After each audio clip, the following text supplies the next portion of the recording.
الهلال استاذ عبد الكريم الجالس ابو يزيد، بدأت نرحب فيك ونتحدث سريعا عن نقطة البعض تحدث عنها بأنه فريق الهلالي سيدخل هذه المباراة بأسماء الشابة لراحة أمام فريق شباب الإماراتي. نشاهد الأسماء الأساسية اللي اعتاد عليها فريق الهلالي.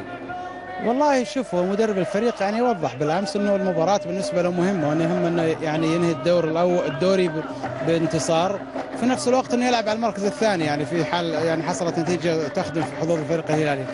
المباراة اللي حيشارك فيها زي ما يعني سمعنا الاسماء وقرر مدرب الفريق انه اللاعبين في كذا لاعب يحتاجون مباريات، في يعني ناس ما لعبوا بعض المباريات الماضيه، بعضهم كان مرتاح فتره طويله، بعضهم عايد من اصابه، وبالتالي سيشركهم في المباراه وتكون يعني خير تجهيز لمباراه الشباب الاماراتي. ابو يزيد، نشاهد فريق الهلالي غياب وايضا اجازه واراحه فريق الهلالي، 3 نقاط مهمه. والله شوف، هو كل الهلال طول الموسم يعني كان يقوم بعمليه التدوير بشكل جيد، وكان عنده اكثر من 20 لاعب بامكانك تختار منهم اي 11 لاعب بدون اي يعني مشكله، وهذا الشيء اللي يعني شاهدناه اليوم.